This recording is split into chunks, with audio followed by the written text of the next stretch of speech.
E aí galera, tamo aí pra mais um vídeo. Hoje é dia de falar de Vinland Saga, episódios 5, 6 e 7, colocando em dia aqui, falar desses 3 episódios que já casa muito bem a gente falar desses 3 juntos, porque mostra muita transição, desde o Thorfinn, ele quando criança, até a fase, não tá adulto ainda, né, tá meio jovial, tá aborrecente, digamos assim, né. Mas já tem essa. A gente meio que define essa fase de transição dele que vale a pena ser comentada como um compilado. Então, ó, daquele jeito, ó. Sentada no like pra começar. E se inscreve no canal, quem não é inscrito ainda, review semanal. Aqui, semanal, toda semana, não sei, né? De Vinland Saga eu tô devendo, beleza. Mas vou tentar fazer semanalmente. Mas os outros estão saindo semanalmente. Então, beleza, você review semanal toda semana. É assim que funciona.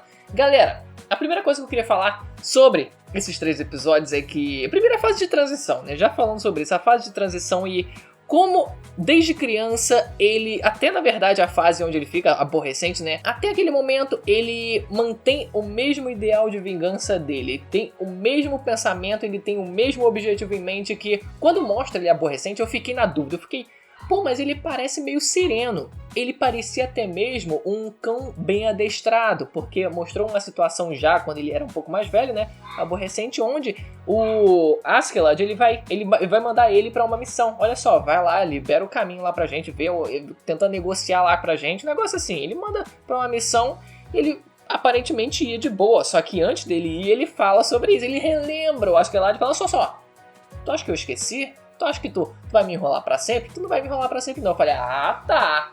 Sim, eu já tava achando que tu esqueceu, já tava achando que tu tinha se tornado um cãozinho do Askeladd. Aí não é possível, né?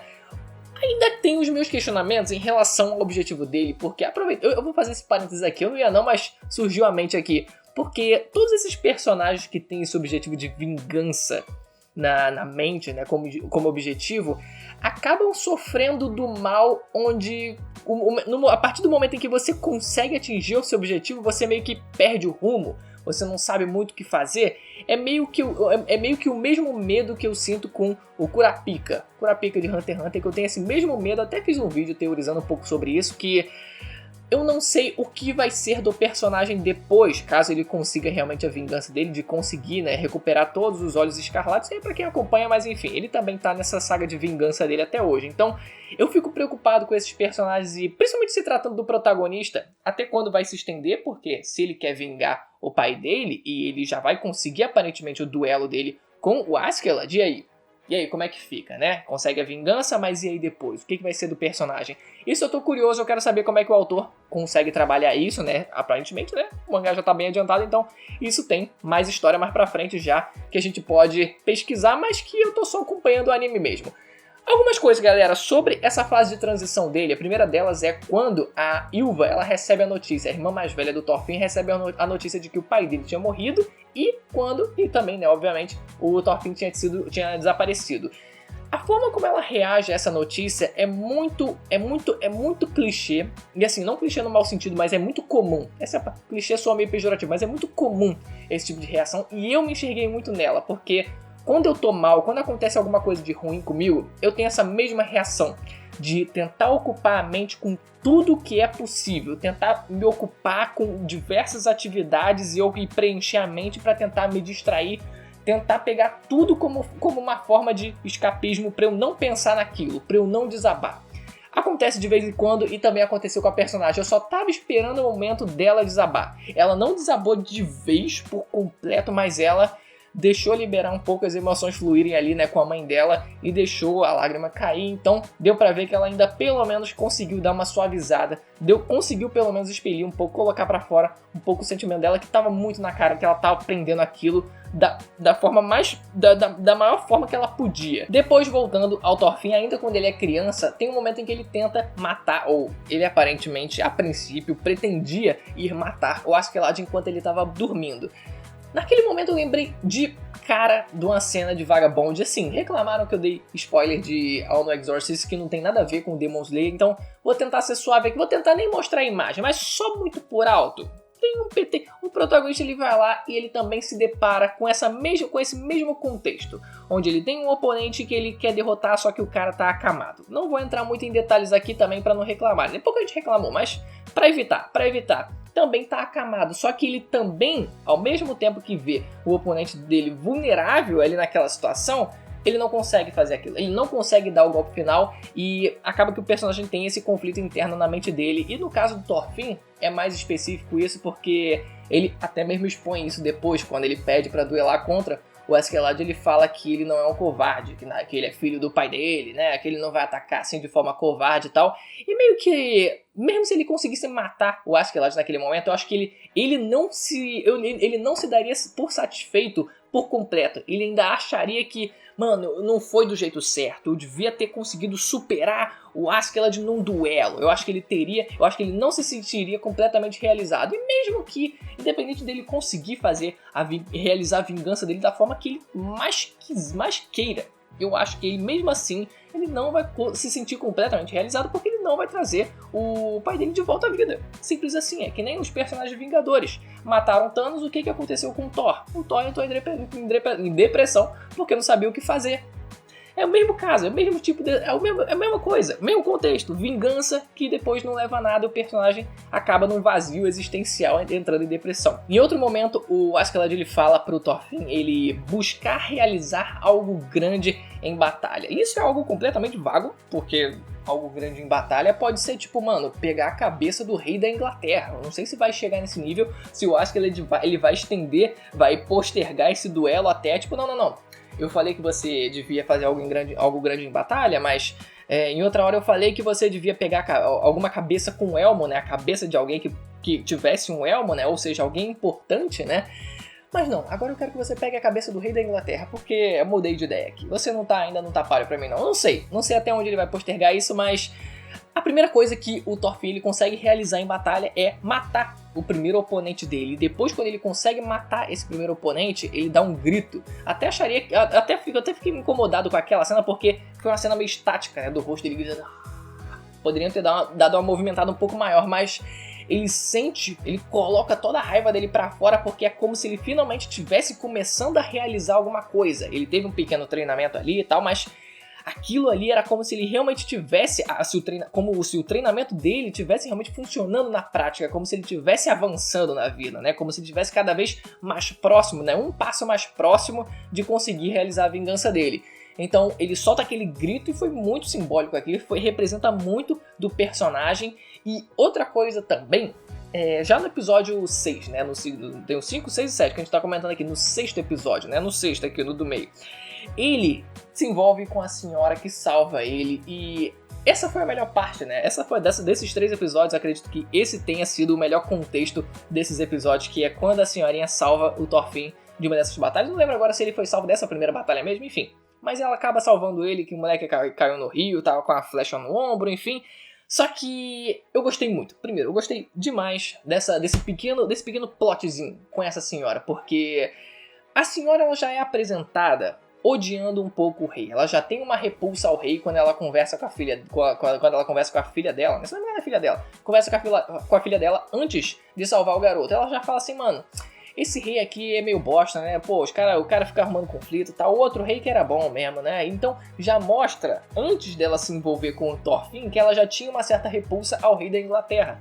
Então já dá um motivo a mais para quando ela salva o Thorfinn e descobre que ele na verdade era um cara da Dinamarca, né, fugindo, um cara que era procurado, que era fugitivo, né, e procurado pelo exército da Inglaterra, acaba sendo um motivo em dobro, porque ela enxerga no personagem, né, na criança, mesmo sendo uma criança, uma forma de ela reproduzir, canalizar a repulsa que ela tem pelo rei nesse personagem, no Thorfinn, no próprio garoto mesmo sendo uma criança e óbvio, consequentemente também o bando que ele faça parte também, né, o outro lado dessa história, né, o lado dos dinamarqueses que estão guerreando contra os ingleses. E até achei curioso, é muito engraçado isso, porque aparentemente eles não falam a mesma língua, só que tem uns contextos onde um personagem tá traduzindo o que ele fala para os personagens que estão falando em inglês, mas tá todo mundo falando japonês. Então é muito esquisito isso, é muito esquisito a gente ver em anime isso. Eu não sei se seria bacana, seria lindo, seria perfeito se eles tivessem colocado personagens realmente falando,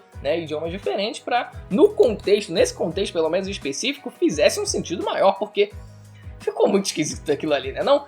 Mas acaba que o que ela faz é muito o que geralmente falam, tipo, tá com pena, leva pra casa. O que ela fez foi sentiu pena do garoto e levou pra casa e acolheu ele, mesmo quando ela soube que ele era um cara procurado, um garoto procurado que já tinha matado gente, ela ainda assim defendeu ele, protegeu ele, falou não, esse aqui é meu filho, pode ficar tranquilo que aqui não tem nada errado, tá seguro. Então acaba que o moleque fica salvo na guarda dela, mesmo ela sabendo de tudo isso. Só que depois acaba que ele acaba atacando fogo na porra de uma casa lá, enfim, chamando os vikings de volta, né, pra conseguir salvar ele, né, lá na vila, e acaba que ela consegue fugir. Aparentemente, eu não sei se só não é mostrada ela sendo morta, porque tava todo mundo ali sendo arregaçado. E aliás, esse episódio tem umas cenas de ação, né, onde massacre mesmo, muito da hora mesmo, né, num cenário escuro mesmo de batalha, de noite, que dá uma sensação muito mais forte aos cenários né, quando as lutas acontecem de dia mesmo, né, quando é de noite as coisas realmente são brutais mesmo, dá um clima muito mais pesado, e eu não sei se essa senhora ela foi morta ou se ela conseguiu fugir mesmo. Não sei se ficou implícito, se no mangá mostrou, se eu não sei, enfim. E isso faz com que o Thorfinn ele sinta que, caraca, mano, olha o que eu fiz, cara. Olha o que a minha vingança, em paralelo, acabou causando a vida, provavelmente, e principalmente também a vila onde essa senhora morava. Olha o que eu fiz, cara, o meu egoísmo, o que ele fez. Então gera um conflito na cabeça do Thorfinn muito legal e por isso eu gostei tanto. Espero que aconteça mais vezes, para que ele aprenda a não ser tão egoísta assim, para que ele aprenda a ter um pouco mais de empatia. E mais algumas coisas que eu queria comentar do episódio 7. Tem um momento, né, onde eles estão numa missão lá de conseguir invadir um território da França. Se eu não me engano é na França mesmo, eles se unem lá com outro grupo para conseguir executar a missão e assim conseguir invadir lá um território da França para conseguir pegar realmente ouro, né? Basicamente isso, né? Conseguir comida e ouro. E acontece um negócio meio bizarro.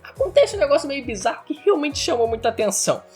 Os vikings, eles conseguem carregar o navio no braço. Eles carregam o navio no braço e vão descendo a montanha.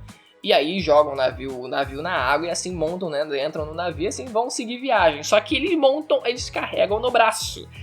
Vamos lá, eu acho que nisso a gente tem que separar um pouco, né? Por que isso incomoda e como a gente consegue separar um pouco aí as coisas pra gente tentar entender se faz sentido ou não. Primeiro, eu acho que a gente tem que partir da premissa da nossa expectativa como leitor lendo um seinen, que aliás eu até confundi, falei shonen no vídeo de primeiras impressões, mas na verdade era seinen. Obrigado pra quem corrigiu. Seinen. Então, acaba que no seinen, nessa demografia, né, ou seja, pro público masculino um pouco mais velho, a gente acaba esperando um pouco as coisas um pouco mais realistas, né? Acaba que a gente espera algo um pouco mais verossímil com o mundo real, seja com o conflito interno dos personagens, seja com os personagens interagindo com o próprio mundo, né? Então acaba que por conta disso a gente já espera algo um pouco mais pé no chão mesmo, né? Só que a história ela já se apresenta como algo um pouco mais exagerado, né? A gente vê o próprio pai do Thorfinn batendo em pessoas como se fosse nada. Ele consegue equiparar a força dele com a força de 10 homens, quando ele tá lá, né, nos 3 primeiros episódios, remando a porra do navio lá, e do outro lado tá todo mundo compensando, né, navegando. Vocês viram o episódio, né, não preciso lembrar aqui, vocês estão ligados, aquela cena clássica aqui, icônica. Só que a gente já é apresentado pra esse universo logo nos primeiros episódios com essa premissa. Olha só, tem um cara que é extremamente poderoso, ou seja, isso é possível nesse mundo. Só que aí entra outro porém, que é o quê? A nossa expectativa enxergando a história por dentro. Porque até aquele momento a gente só tinha visto de fato o Thorfinn sendo um monstro em força física. Ok, o cara realmente é um monstro, se destaca, mas a gente nunca viu, por exemplo, os outros personagens com a força física assim tão grande. E por mais que a gente tenha esses outros personagens que carregaram esse navio, que tivessem um certo preparo, realmente soa esquisito, já que eles nunca foram apresentados dessa forma, pareciam só simples randoms, só que os caras do nada aparecem carregando a porra de um navio no braço, e todo mundo fica, caralho, mas que porra é essa? Realmente, partindo dessa premissa, observando a história por dentro, né, do que ela já apresentou pra gente, realmente, então os randoms ali que começam a carregar navio, caralho, mano, que porra é essa? E outra coisa que comentaram também é sobre o gordão, Caricato, que era o cara que tava liderando, né, a tropa aliada, com quem o pessoal se juntou, né, o pessoal do Askeladd se juntou. E esse gordão, com essa aparência caricata, com essas expressões caricatas, incomodou algumas pessoas. Porque, como eu falei, mais uma vez, sendo algo destinado para o público um pouco mais velho, acaba sendo expectativa nossa algo um pouco mais verossímil, um pouco mais pé no chão, dramas reais, conflitos reais, os personagens um pouco mais sérios, com essa pegada mesmo um pouco mais séria mesmo, um pouco mais pesada. Então, aparecer esse gordão caricato que vai ficar fazendo caras e bocas no anime acaba que quebra um pouco aquele peso da história. Eu não vou condenar tanto a história assim porque é um caso isolado. É um caso isolado, o personagem era caricato mesmo, ok. Eu não vou culpar tanto, mas caso a história repita isso, todo episódio direto, com todos os episódios, com todos os personagens começam a esculachar mesmo, com todo mundo, aí realmente quebra um pouco da seriedade porque acaba não sendo mais um caso isolado. Mas sendo um caso isolado, eu nem me incomodei tanto assim. Mas é isso, galera. Espero que você tenha gostado do vídeo. Se inscreva no canal, hein, mané. Aí, se tu não inscrever no canal, eu vou te bater, eu vou te pegar, eu vou te dar uma porrada, hein. Ativa também o sininho para receber as notificações. Vou ficando por aqui, até a próxima. Tchau.